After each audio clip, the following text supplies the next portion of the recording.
안녕하세요. 지금부터 수업 본격적으로 진행해 보도록 하겠습니다. 오늘부터는 그 세 번째 토픽이에요. 우리가 이제 브랜치, 클라우드, 그다음에 트리 이게 세 가지가 있다는데요. 오늘 마지막 섹션인 클라우드. 클라우드는 구름인데요. 갈등 해결 도구로서 클라우드의 기법들에 대해서 설명해 드리도록 하겠습니다. 이제 갈등의 구조 파트부터 보도록 할게요.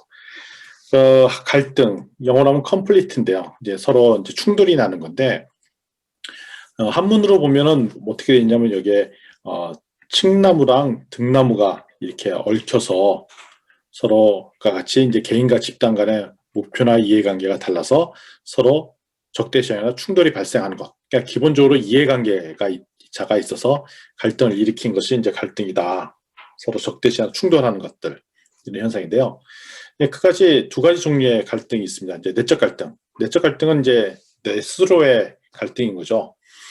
대표적으로 이제 판단의 어려움이 있는 것입니다. A를 할까, B를 할까? 이게 내가 선택을 못해서 A를 하자니 B가 문제고, B를 하자니 A가 문제고, 그래서 내가 잘 결정해야 되는데 이 결과에 대해서 자신이 없을 때, 망설일 때, 이 내적 갈등. 예, 이번에 대학을 갈까 말까, 취업을 할까 말까, 뭐 이 기타 등등. 동시에 두 가지를 하지 못할 때 생겨날 수 있는 갈등이 이제 내적 갈등이고요. 두 번째 이제 외적 갈등은 서로 상대방의 의견이 대립되는 경우에 해결할 때 외적 갈등입니다. 두 사람 또는 조직 간에 서로 반대되는 의견들. 대표적으로 이제 정치권에서 할 때는 여당, 야당이 갈등을 한다든지 아니면 뭐 학교나 조직 내에서도 A안을 주장하는 사람, 반대하는 사람. 또 우리 지역 문제로 보면은 이제 원전을 찬성하는 사람과 반대하는 사람 이렇게 갈등들이 있는데 이런 문제들 서로 전혀 이제 타협의 여지가 없어 보이는 이런 사람들끼리의 갈등을 어떻게 풀어야 될까? 그래서 두 사람의 이제 갈등이 있는데 A를 선택하면 B는 손해를 보고 B를 선택하면 A를 손해 본다는 이런 아주 팽팽하게 맞설 때 어떻게 해결할까에 대한 얘기를 이제 푸는 게 갈등의 얘기입니다. 앞서 했던 갈등의 종류가 크게 내적 갈등, 외적 갈등을 좀 세분해서 보면 7개 정도로 할 수가 있을 것 같아요. 아까 말씀드렸던 이제 자기 스스로의 내부의 자기 딜레마, A안을 할까, B안을 할까. 그 다음에 타인과의 의견 대립이 있을 경우, 그 다음에 협상을 해야 되는 경우, 그다음 기술적 모순은 뭐냐면 이거 특히 이제 트리즈라는 그 기법을 쓸 때 이거 많이 쓰는데요. 공정상에서 A라는 공정을 할까, B라는 공정을 할까, A라는 기술을 도입할까 말까, 뭐 이런 기술적인 모순들. 발등의 불끄기, 책임과 권한이 잘 안 맞아서 이런 문제를 서로 충돌되는데 어떻게 해결할까? 그다음에 회사나 조직에 바람직했던 상황, 그래서 갈등이 발생됐을 때 어떻게 해결하면 좋을까? 그다음에 정책의 의사결정 문제. 이 모두 우리 주변에 중요한 의사결정을 내려야 되는데 갈등이 발생한 문제를 어떻게 풀면 좋을까가 오늘 이야기할 핵심 이슈고요. 이거가 오늘 계속 이어서 그럼 오늘은 갈등의 구조, 그다음에 갈등을 어떻게 표현하는지를 집중적으로 살펴보도록 하겠습니다. 쉬운 예부터 한 번씩 보도록 할게요. 개인의 자기 딜레마 이런 경우입니다. C근은 아르바이트로 생활비를 벌고 있습니다. 근데 토요일날 근무일인데 공교롭게도 친구 결혼식이에요. 토요일에서 거기는 빠질 수 없어 꼭 가야 됩니다. 그렇지만 아르바이트 근무 날짜도 바꿀 수 없습니다. 이미 다른 동료들이 그날은 다른 선약이 있어서 이걸 바꾸기가 힘든 상황입니다. 그러면 이제 대립이 되죠. 결혼식을 가든지 아르바이트를 하든지. 아르바이트를 가자니 그 친한 친구가 울고 친한 친구의 결혼식장을 가자니 아르바이트를 대타를 못 구한 이런 상황에서 어떻게 하면 좋을까? 이런 문제를 우리가 풀 때 클라우드 기법을 쓴다라고 말씀드리겠고요. 타인 간의 의견 대립이 발생할 때입니다. 이 사례는 계속 반복해서 여러 번 나올 겁니다. 한번 읽어보도록 할게요. 때는 휴가철이다. 남편은 가족들을 데리고 호수가 많은 지방에 가서 캠핑과 낚시를 즐기고 싶어요. 그래서 이 휴가는 남편에게 아주 중요한 의미를 가진 것으로 1년 내내 계획을 짰습니다. 그런데 아내 입장은 좀 달라요. 이번 휴가를 이용해서 250마일 정도 떨어져 있는 병든 어머님을 방문하고 싶어요. 그녀는 어머니를 자주 볼 기회가 없기 때문에 이번 기회에 꼭 뵙고 싶은 마음이 있습니다. 이거는 스티븐 코비의 성공한 사람의 7가지 습관이라는 책에 나오는 케이스예요, 사례. 그래서 혹시 이 책을 읽어보시면 이 사례가 자세히 나와 있습니다.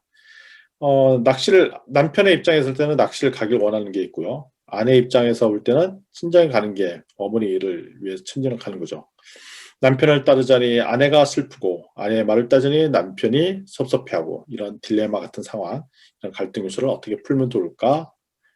이거에 대한 답을 한번 구해보는 게 세 번째고요. 자, 그래서 이런 것들이 있어요. 예, 협상의 상황이 이렇게 발생하죠. 예를 들면 지금의 임대료도 너무 비싸다. 이거는 누구냐면 이제 세입자 입장이고 이건 집주인 입장입니다. 집주인. 똑같은 상황인데 세입자는 지금의 임대료도 너무 비싸다. 나는 집주인은 오랫동안 임대료를 올리지 않았다. 세입자, 다른 물가도 튀는 판국에 집세를 이보다 더 낼 수 없다. 다른 물가도 올랐으니 임대료도 올려받아야겠다. 서로 똑같은 상황인데 보는 입장이 달라요.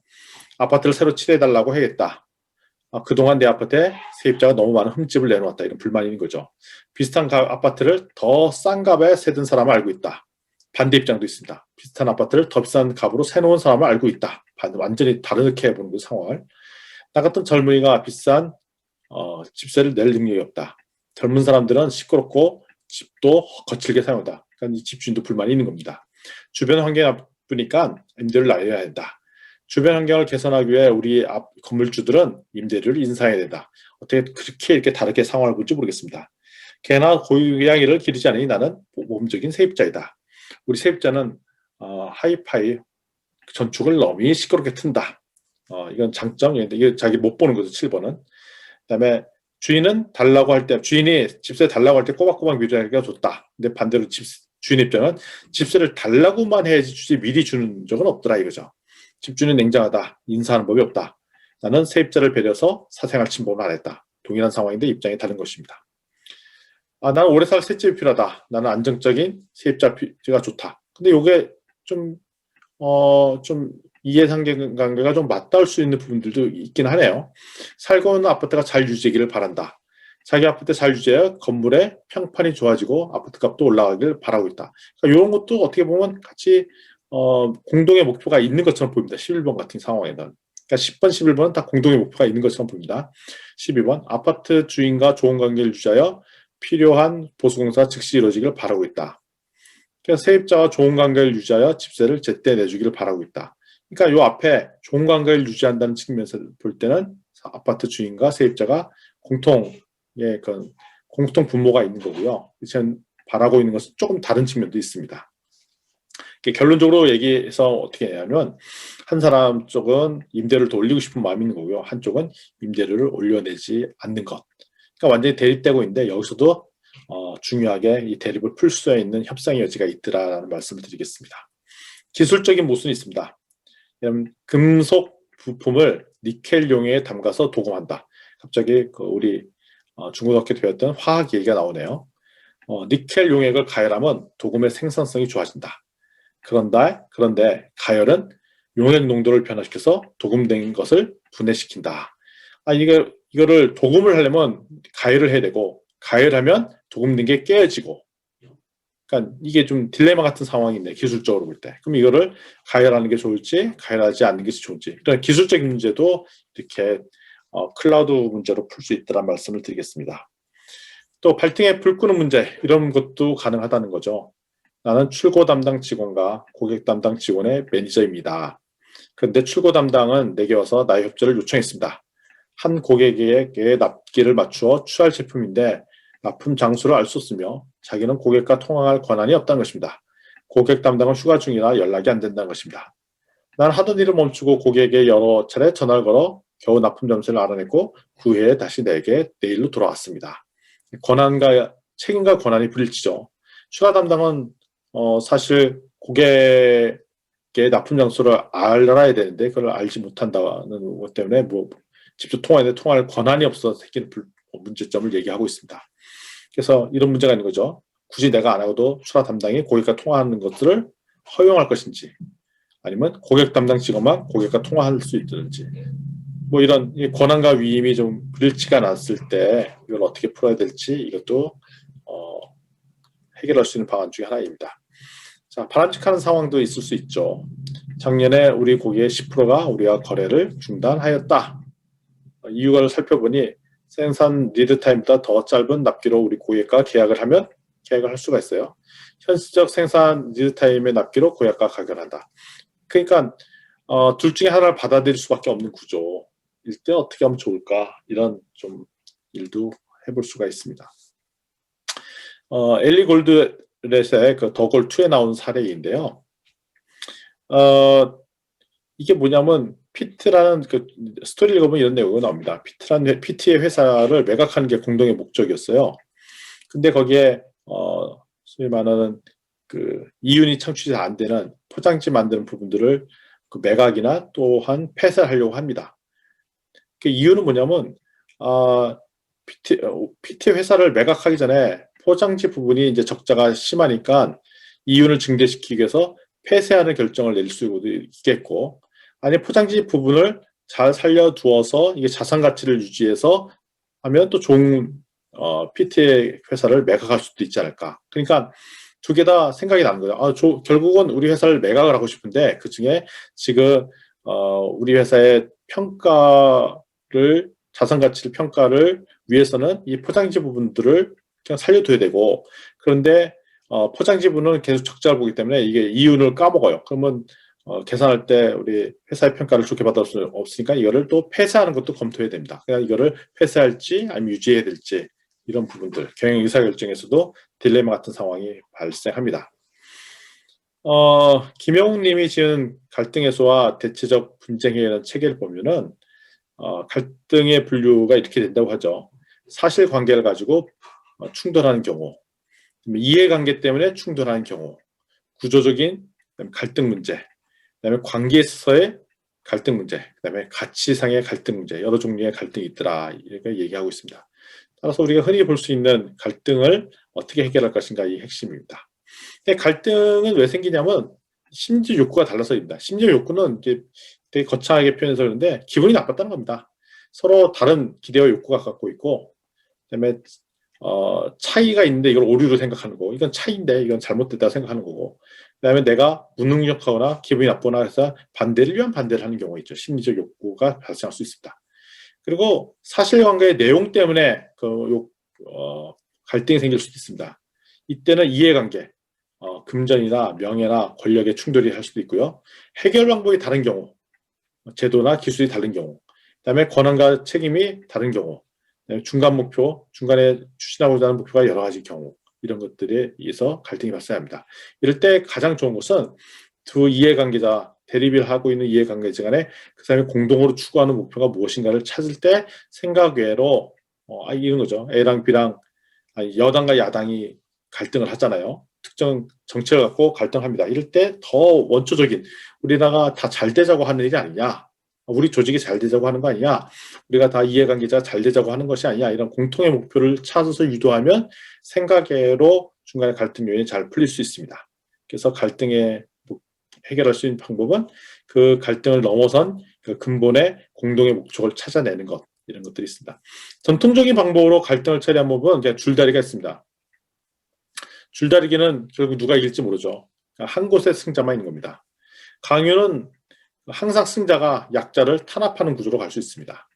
포기합니다. 중간에 하다 갈등이 심해져서 아유 나 모르겠다 안 해, 그리고 하는 거고요. 회피, 이것도 나중에 갈등이 그러니까 너무 힘들어서 포기하는 경우, 아니면 타협. A라는 사람도 주장하는 게 있고 B라는 사람도 주장하고 있어요. 각자 입장이 다릅니다. 그래서 타협을 합니다. 반반하든지 아니 제3의 길을 가든지. 이 타협이라는 것은 참 안 좋은 방법입니다. 잘못 타협을 하면은 두 이해관계자가 다 만족스럽지 않은 결론을 가져오게 됩니다. 그래서 갈등보다 더 큰 문제는 이런 것들이 있다라는, 이런 존재가 있다는 걸 인지하지 않는 것이고, 갈등이 나쁘다는 거라고 생각하는 것. 갈등은 항상 입장 차이기 때문에 발생할 수 있다는 것입니다. 그리고 이거를 근본적으로 해결하려고 하지 않고 이 줄다리가 강요, 회피, 타협 이런 걸 통해서 피해가려는 것, 이건 안 좋다는 것입니다. 이런 발전이 없다는 것이고요. 갈등 해소를 잘하려고 할 때 자기의 권한을 이용해서 하는 것, 그러니까 이것이 일종의 강요가 되는 것이죠. 그래서 이러지 않고 진정한 이해관계자들이 다 윈윈 전략을 뽑아내는 것이 목표라고 할 수 있겠습니다. 따라서 갈등 해소를 하려고 하면 기본적으로 그 해결하는 이해관계자들이 우리 공정성이 있어야 되고요. 효율성, 우리 효율적으로 처리하겠다. 그리고 안정성, 한번 결정하면 오랫동안 지속하겠다. 창의적 방법을 하겠다. 그다음에 이 주변에 있는 여러 가지 이해관계자의 역사적, 환경적 배경을 이해하도록 하겠다. 그다음에 서로의 관계를 유지하겠다. 이런 전제들이 깔려 있어야 서로 소통할 수도 있고 문제를 풀어나가는 그런 동기부여도 되더라 이겁니다. 결론적으로 말씀드리면 갈등의 해결책은 항상 윈윈 전략으로 나가야 됩니다. 양쪽에 다 이득이 되는 방법으로 가야 된다는 거죠. 쌍방의 이익을 극대화할 수 있는 공동목표는 존재하기 때문에 이걸 찾는 것이 첫 번째고요. 따라서 타협안이라는 것은 어떻게 보면은 내가 갖고 있는 입장과 상대방이 갖고 있는 일을 중간에 좀 서로 양보해서 중간으로 가든지 다른 길로 가든지 이렇게 되는데 이것은 답이 아니라는 거죠. 양쪽의 입장을 다 만족시킬 수 있는 안이 있다는 거죠. 그래서 타협안이 아니라 타개책을 찾는다라고 하는 거고요. 그러니까 이게 강압이나 압박이 안 되려면 서로 대등한 입장에서 이걸 얘기하도록 하는 것이 되게 중요하다. 한쪽이 유리한 입장에서 쓰게 되면 강요를 하다든지 일방적으로 한쪽 의견으로 쏠리게 될 가능성이 있다는 겁니다. 그래서 아주 혁신적으로 좋은 아이디어가 나려면 이해관계자, 갈등이 있는 사람들 간에 어떻게 보면 대등한 입장을 보장해 줘야 되겠죠. 그래야 함께 더 나은 상태로 가게 되는 계기가 되겠고요. 갈등 해소를 하다 보니까 오히려 지경이 넓어지고 그리고 우리가 이걸 왜 어떤 이유 때문에 싸우게 되는지 다투는지를 알아보게 되니까 더 문제에 대한 깊이도 높아지고 있습니다. 따라서 한쪽이 우월한 권리로 생기는 한쪽은 승리하고 한쪽은 지는 윈 루저 스타일이나 루저 윈 방식은 아니고 이 방식은 결국은 둘 다 양쪽이 패배하는 거다. 그래서 항상 윈윈 전략으로 가라는 것입니다. 윈윈 전략으로 가려면 결국 뭐가 필요해야 되냐면 상대방에 대한 배려함과 또는 용기가 필요합니다. 상대방이 약자라면 약자의 의견을 충분히 들어주고 그 사람을 배려해주는 배려함이 있어야 되고요. 그러면 내가 약자임에도 불구하고 정확하게 얘기할 건 얘기하는 용기도 필요합니다. 따라서 용기와 배려가 있어야 윈윈 전략을 만들어낼 수 있다는 것이죠. 근데 이것을 심정이나 감성적인 갈등으로 해결하면 안 됩니다. 예를 들면 감정 소모가 나도록 한다든지 아니면 그냥 우리랑 같은 편이기 때문에 같은 편을 든다든지 아니 제3자의 입장에서 들어주지 않는다든지 그 사람들 충분히 공감하지 않고 그냥 기승전 답은 B 뭐 이런 식으로 내는 것은 안 좋더라 라는 말씀을 드리겠고요.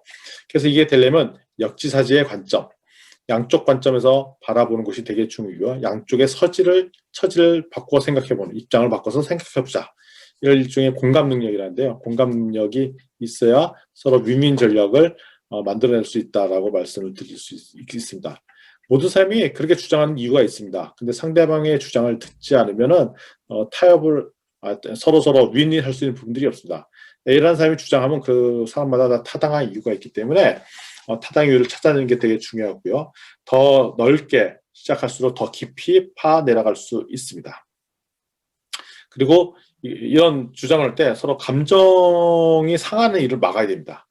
그냥 상대방의 주장을 이해하지 않으면 일단 상대방이 불쾌해지고 바로 감정의 손상이 오면 감정이 상해버리면 문제를 그냥 진정한 마음을 표현하는 게 아니라 감정이 상해서 논리적인 사고가 상해버리는 경우도 있습니다.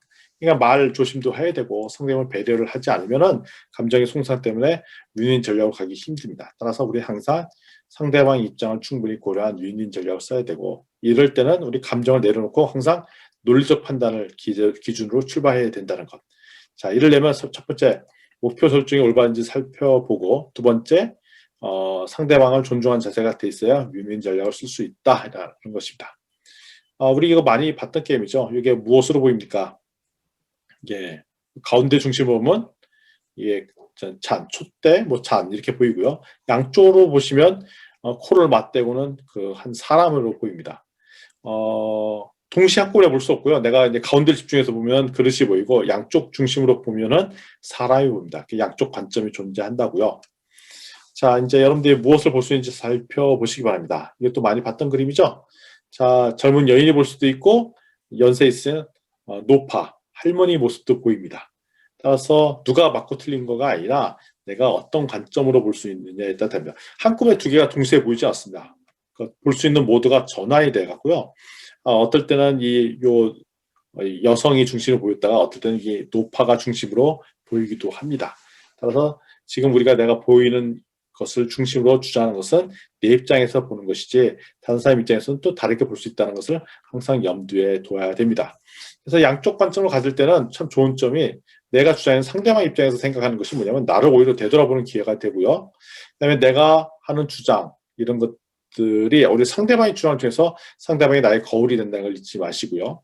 그다음에 상대방을 존중할 때 오히려 나는 편향되지 않고 더 객관적이 될 수 있습니다. 그래서 내가 객관적 입장을 유지하기 위해서는 상대방의 입장을 잘 고려하면 자연스럽게 이제 객관적으로 바뀌어집니다. 왜냐하면 상당수 내가 객관적이라고 얘기하면서도 내가 편향되어 있을 가능성이 있습니다. 오히려 상대방을 잘 배려하고 상대방 입장에 있으면 바로 그 사람의 신뢰를 쌓이기 때문에 나의 리더십이 생긴다는 것이죠. 따라서 이걸 기반으로 해서 공동의 목표를 설정하면 바로 갈등이 해소가 됩니다. 그래서 갈등 해소를 기반으로 한 해결책을 찾아내는 과정이 바로 공감대를 형성하는 과정이라는 것이죠. 갈등 해소할 때 첫 번째 출발은 공감대 형성하는 것이다. 이런 입장에서 문제를 풀어나갈 때 자연스럽게 서로의 마음의 것을 붙잡고요. 이것을 잘하는 사람이 결국 리더십이 있는 사람이다라는 것입니다. 그래서 이게 리더십이 완성은 결국은 결론은 해결책의 실행까지도 이어져야 된다는 것이죠. 두 번째 시간에는 이 클라우드를 갈등 해결의 도구로 사용한다라고 말씀드렸는데 이때 쓰는 클라우드는 이제 특별히 증발 구름이라고 합니다. evaporating cloud, 클라우드를 그러니까 구름이잖아요. 구름을 없앤다는 뜻이에요. 날려보낸다라는 건데 그냥 축약해서 구름이라고 보통 얘기를 하고 있습니다. 증발구름 또는 이게 EC라고 이렇게 표현하는데 약어로 어떤 갈등의 세부적인 구조를 간결한 다이어그램을 표현한 게 증발구름 또는 EC라고 얘기를 합니다. 어떤 갈등 구조가 있을 때 공정하고 감정을 내세우지 않고 상대방을 자극하지 않는 방법으로 나타내서 합리적인 해결 방법을 찾는 것입니다. 기본적으로는 갈등되는 두 주장을 여기다 씁니다. 상대방 주장 또 나의 주장. 그러면 첫 번째 대두되는 A라는 주장, B 주장. 그리고 이 첫 번째 주장이라고 했던 근거가 되는 욕구, 왜 이런 얘기를 하는가. 그다음에 상대방이 되는 이 주장을 하고 있는 욕구를 적습니다.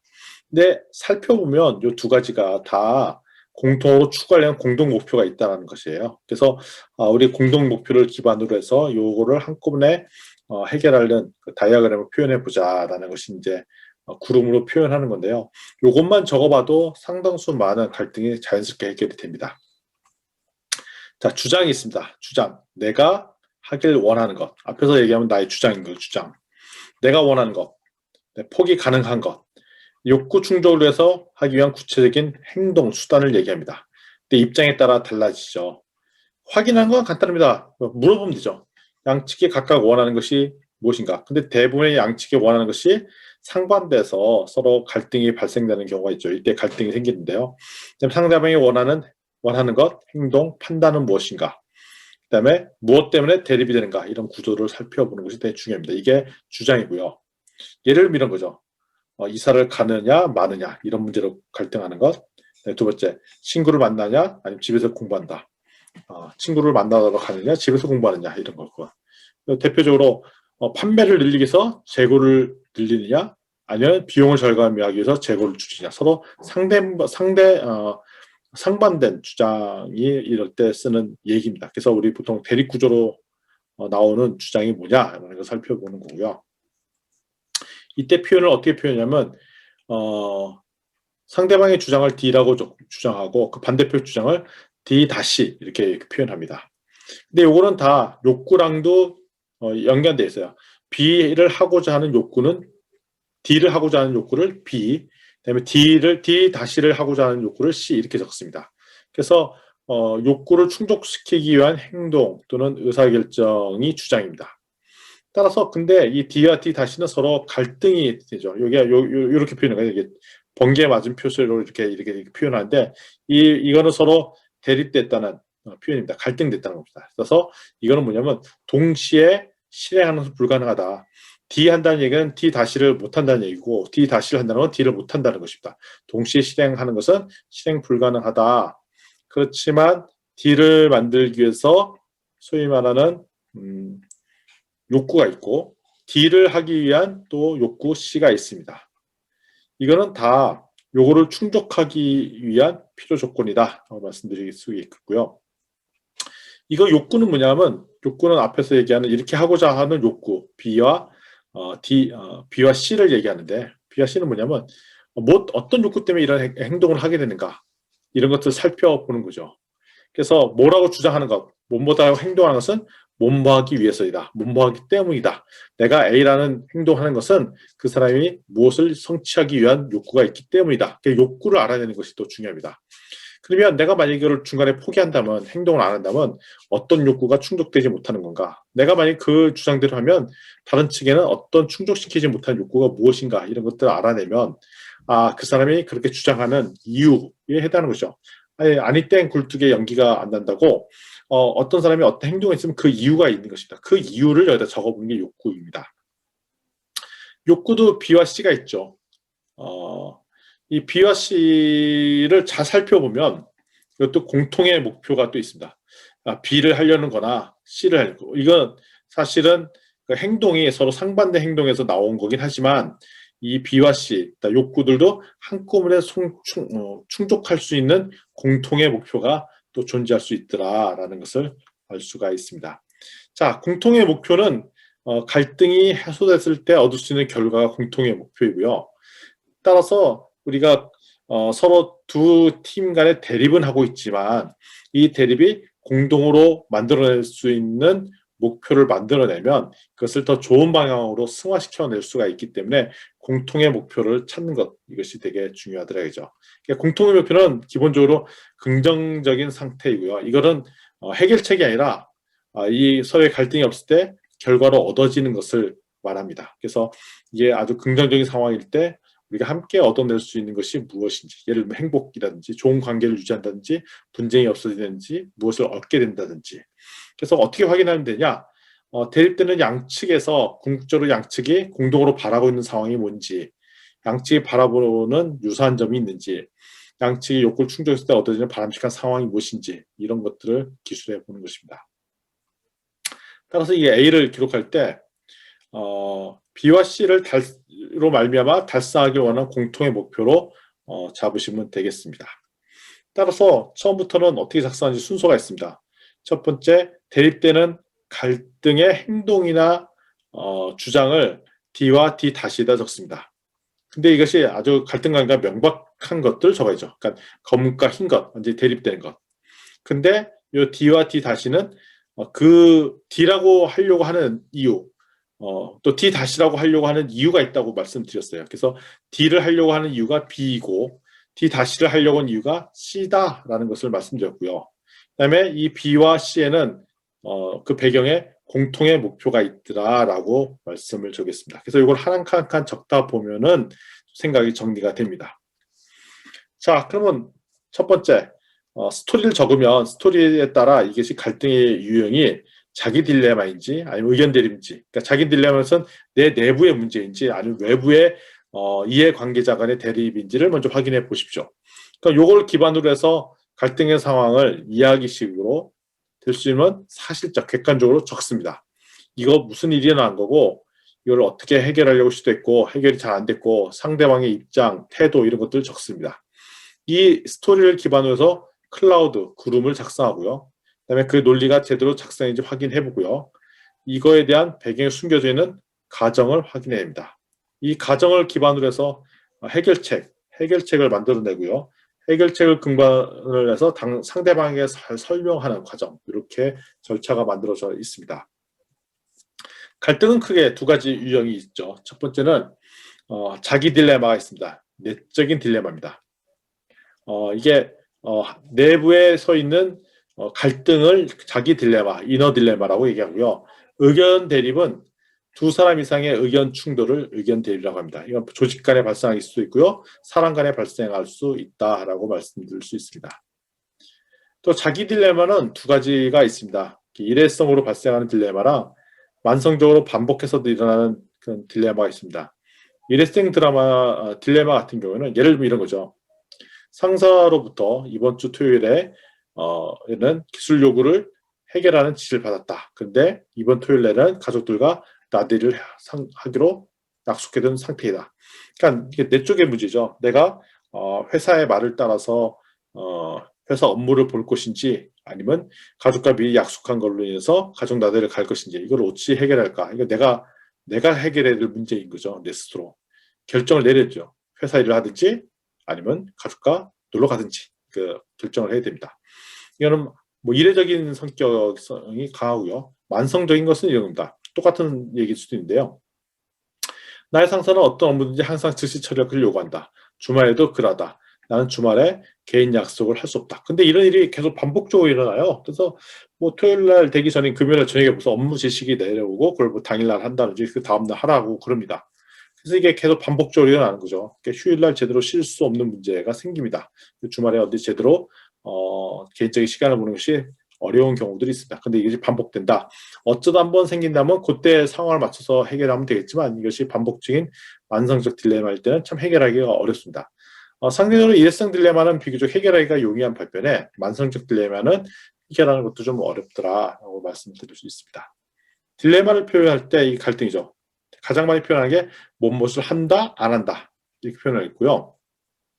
아니면 A 아니면 B, A를 행하든지 아니면 B를 행하든지.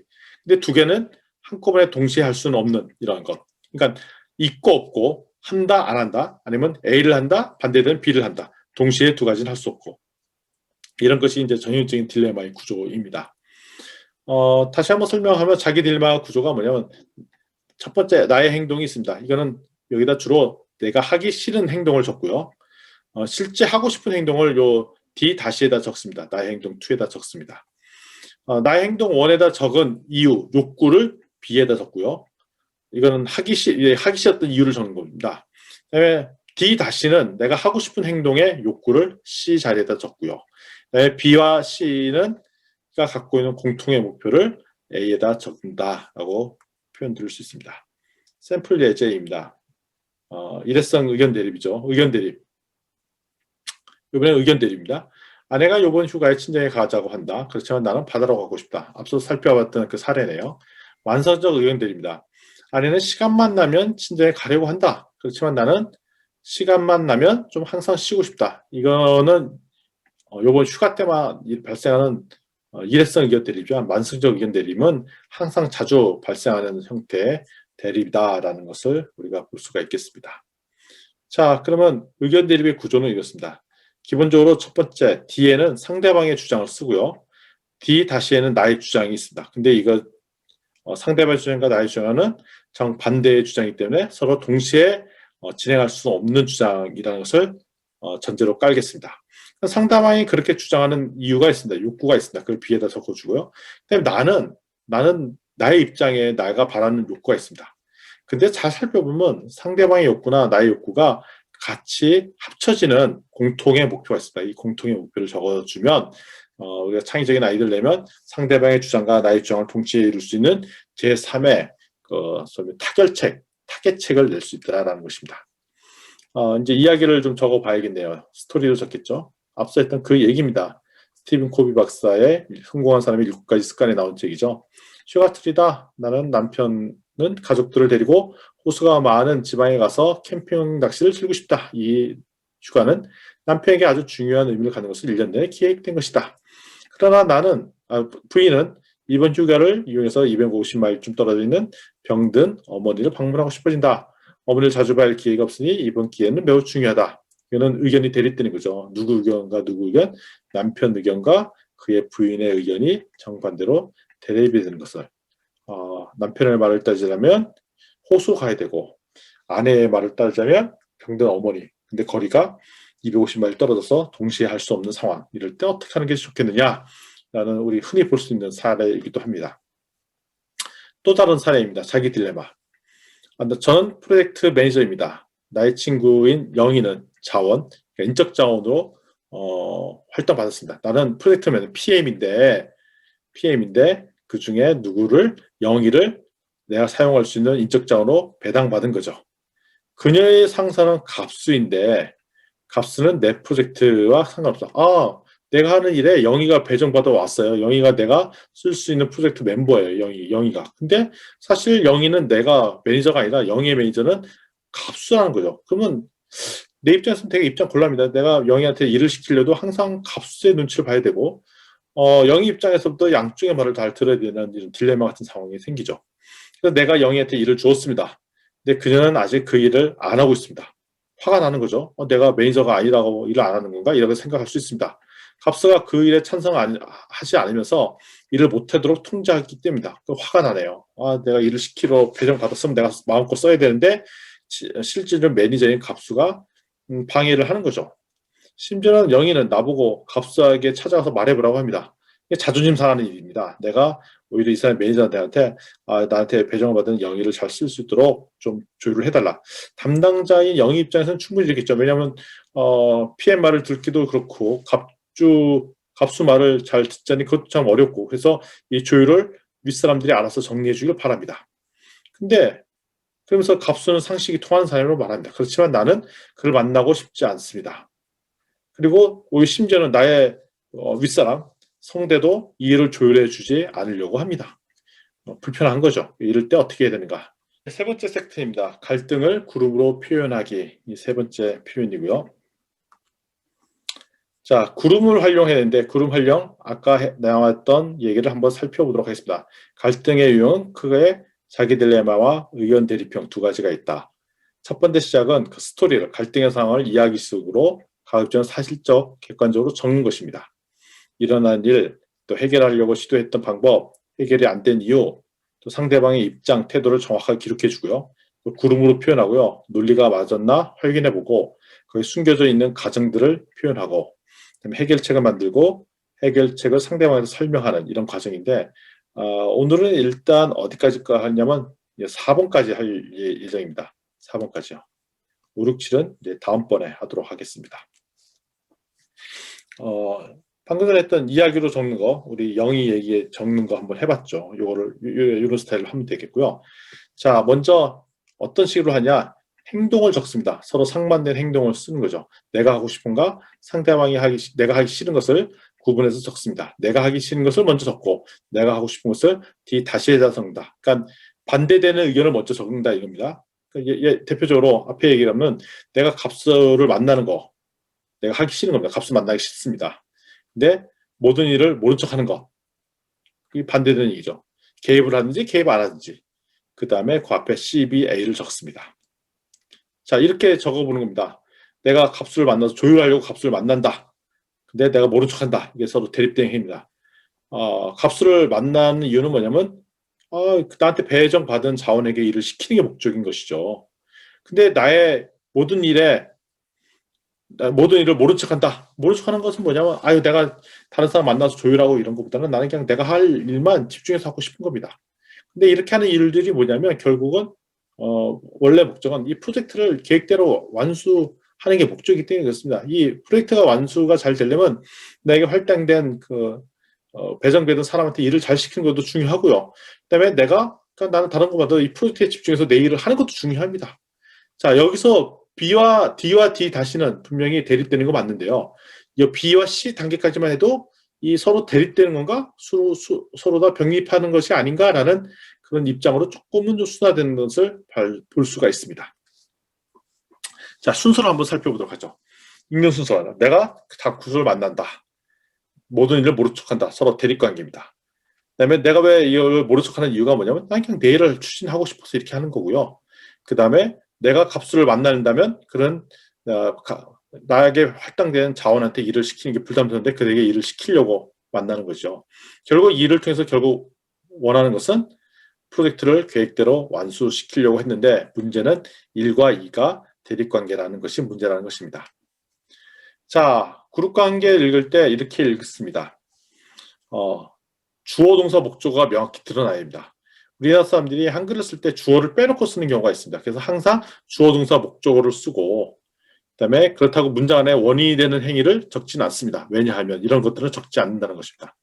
그리고 D와 D 다시는 서로 명확히 대립되는 주장인지 확인해 보는 것이 되게 중요하고요. 그 다음에 B와 C는 그러니까 D의 이유, D 다시의 이유인 B와 C는 명확하고 긍정적인 욕구인가 확인해 보고요. 그 다음에 하나씩 소리내서 읽는 게 중요합니다. 자, 이렇게 읽는다는 것이죠. 읽을 때 이렇게 합니다. 나는 프로젝트 계획을 완수하기 위해서 나에게 자원에게 일을 시킨다.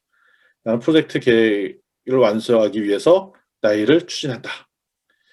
나는 나의 자원에게 일을 시키기 위해서 내가 갑수를 만난다. 나의 일을 추진하기 위해서 모든 일을 모른 척한다. 내가 갑수를 만나는 것과 모든 일을 모른 척하는 것은 서로 대립관계다. 이렇게 읽어보니까 말이 좀 안 맞는 부분이 있는 것 같아요. 첫 번째, 주어가 없죠. 뒤 다시에는. 내가 일을 모른 척하는 게 아니라 좀 대립되는 것 같지가 않아요. 5번 읽어보니까.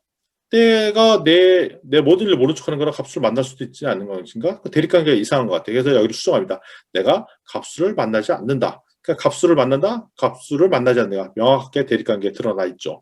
또 살펴보니까 얘가 주어가 없어요. 나의 자원에게 일을 시키는, 누가 시키는지 없잖아요. 바로 내가 충실한 자원을 확보한다. 이거면은 나의 자원에게 일을 시킨다니까 약간 부정적인 냄새도 나타나는 것 같아요. 그 두 가지 말을 바꿨네요.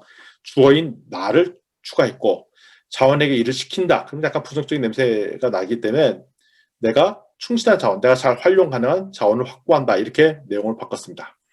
그리고 나의 일을 추진한다. 여기도 마찬가지로 주어가 빠졌죠. 갑수가 PM인 나의 위치를 존중하게 한다. 왜냐하면 이거죠. 내가 갑수를 만나지 않는 것은 갑수가 내가 입장이 있는데 자존심 때 자존심 때 만나기 싫다는 것입니다. 그래서 내가 갑수하지 만나지 않는다. 왜냐하면 갑수는 PM인 나의 위치를 존중해야 되는데 그걸 가서 부탁하는 것이 모양새가 안 난다는 것이죠. 그러니까 바꿨습니다. 다시 한번 읽어볼게요. 프로젝트 계획의 완수를 위해서 내가 충실한 자원을 확보한다. 말이 맞습니다. 프로젝트를 계획대로 완수하기 위해서 갑수는 PM인 나의 위치를 존중해만 한다. 말 맞는 것 같아요. 내가 충실한 자원을 확보하기 위해서는 내가 갑수를 만나야 합니다. 예, 만날 수 있죠. 갑수가 PM인 나의 위치를 존중하기 위해서는 그래서 내가 굳이 갑수를 만나지 않을 수도 있다는 것입니다. 근데 내가 갑수를 만난다, 내가 갑수를 만나지 않는다는 분명히 대립된 문장 표현이 맞네요. 자, 이렇게 말씀을 드리면 먼저 대립된 행동을 적고 대립된 행동을 할 때 첫 번째 상대방의 행동을 먼저 적고 그 다음에 나의 행동을 적는다라고 말씀드렸고요. 앞에 예 같은 경우에는 이제 남편이 낚시를 가는 경우와 아내가 친정에 가는 경우 이게 반대되는 순서이죠. 그래서 요 순서대로 한다. 아까 했던 거죠.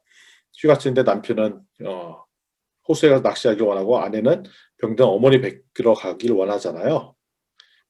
남편 입장에서는 낚시를 가는 거고 아내 입장에서는 친정에 가는 거 두 개를 한꺼번에 할 수 있는 상황은 아닙니다. 부부 갈등이죠.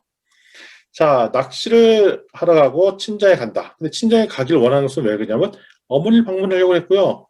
낚시를 가려고 했던 이유는 레저를 즐기고 싶은 마음이 있었던 겁니다. 근데 공통의 목적이 있습니다. 어찌됐든 위 라인으로 가든 아래 라인으로 가든 낚시를 가든 친정에 가든 결론적인 얘기는 부부간에 함께 즐거운 휴가를 보내는 게 공통의 목적인 것입니다. 근데 즐거운 휴가를 보내려고 봤더니 레저를 즐기려고 하는 거고 즐거운 휴가를 보내려고 했더니 어머니 병문안 가려고 했던 거고 레저를 즐기고 했더니 1년 내내 준비 낚시를 가려고 하는 거고 또 어머니 병문안을 했더니 결국 친정에 가야 되는 출발점은 공통의 목표가 있었는데 그 세부적인 동기나 욕구를 살펴보다 보니까 행동은 정반대 행동이 나왔음을 알 수가 있습니다. 앞에서 계속 얘기를 하는 거죠. 올바른 문장인지 주어, 동사, 목적어가 다 있는지 살펴보고 중간에 왜냐하면 이렇게 여러 가지 복수의 문장이 들어가면 안 된다는 거고요. 출발점은 D와 D 다시는 서로 대립되는 과정을 주장해야 되고 B와 C는 이 대립되는 행동에 명확하고 긍정적인 욕구를 담아내야 된다라고 말씀을 드렸습니다. 그리고 구름을 읽을 때 다음의 화살표를 다음과 같이 읽는다. 자, 출발점이 앞쪽에서 시작해서 A를 달성하기 위해서는 나는 B가 필요하다. A를 달성하기 위해서는 우리는 반드시 C가 필요하다. 자, B를 충족하기 위해서는 반드시 D를 해야 된다. C를 충족하기 위해서는 반드시 D 다시를 해야 된다. 그런데 D와 D 다시는 서로 대립하고 있구나 라는 것을 발견하게 됩니다. 한번 읽어보겠습니다. 자, 첫 번째 필요하다 충족하기 위해서는 해야 된다 했죠. 함께 즐거운 휴가를 보내기 위해서는 우리는 반드시 레저가 필요하다. 함께 즐거운 휴가를 보내기 위해서는 우리는 반드시 어머니를 문명해야 된다. 첫 번째 A, B, AC 관계를 읽었어요. 생각나죠? A, B, AC 관계를 읽었습니다. B와 D, C와 D를 읽겠습니다. 레저를 즐기기 위해 위해서는 레저 즐기는을 충족하기 위해서는 낚시를 가야 한다. 어머니를 병문하는 것을 충족하기 위해서는 친정에 가야 된다. 그리고 낚시를 가는 것과 친정에 가서는 대립적인 관계다. 이런 식으로 읽어야 된다는 것입니다. 방금 이 순서대로 읽었습니다. 또 한 번 읽어보겠습니다. 함께 즐거운 시간을 보내기 위해서는 1년 전에 계획을 세우는 것이 필요하다. 함께 즐거운 휴가를 보내기 위해서는 병든 어머니를 병문하는 것이 필요하다. 1년 전에 계획을 세우는 것을 충분히 하기 위해서는 낚시를 가는 것이 필요하다. 이거 말이 좀 이상하네요. 자, 보세요. 자, B를 충족해서는 D를 해야 된다. 근데 좀 이상해요. 예를 들면 다시 한번 살펴보면 1년 전에 계획을 세운 것을 충족하기 위해서는 낚시를 가야 된다. 좀 말이 안 맞죠. 병든 어머니를 무난하기 위해서는 친정에 가야 된다. 요거는 말이 맞아요. 근데 여기가 관계가 이상한 것 같아요. 아니나 다를까 좀 수정을 해야 될 필요가 있으면 수정을 하셔야 된다는 것입니다. 자, 이제 이번 시간 때는 이 실습을 또한 할 텐데요. 이런 실습 양식입니다. 첫 번째로 해야 될 것은 이렇게 갈등이 되는 단문이 되는 문장을 이렇게 적고요. 단문이 되는 문장을 적은 다음에 이 대립관계를 만들어 보는 연습을 해보려고 합니다. 샘플로 한번 보여드릴게요. 여기 황미선생님인데 이름을 적은 것은 오타입니다. 예. 자, 먼저 제 걸로 보도록 할게요. 실습 9. 예, 갈등으로 표현하기. 자, 박상혁이고요. 첫 번째는 나의 갈등을 5개 단문, 5개 문장 미만으로 적습니다. 5개 미만의 단문으로 적습니다. 30평 아파트에 사는 세 딸의 자녀를 둔 가장입니다. 전 딸 셋인 거 아시죠? 큰 딸은 외국 유학 중이고 둘째 딸은 다른 도시의 대학에 재학 중이다. 코로나 바이러스로 둘째가 집에 돌아오더니 큰 딸도 한국으로 돌아왔다. 5명이 살기에는 집이 비좁다. 가끔 함께 살아보니 장기간 함께 살기에는 불편하다. 그렇다고 40평대 아파트로 이사 가자니 경제적으로 부담이 된다. 이게 갈등 요소죠. 이거를 갈등 구조 그림으로 표현하자는 것입니다. 자, 이런 거죠. 5인의 가족이 화목하게 살기 위해서는 5인 가족의 여유 있는 공간에서 생활하는 것이 필요하다. 5인 가족이 화목하게 살기 위해서는 경제적인 부담은 줄이는 것이 필요하다. 5인 가족의 여유 있는 공간에서 생활하기 위해서는 40대 아파트로 이사를 가야만 한다. 경제적으로 부담하기 위해서는 지금 아파트에 그대로 산다. 네, 이런 딜레마 같은 상황들을 만들어 보는 것을 우리가 진행해 보려고 합니다.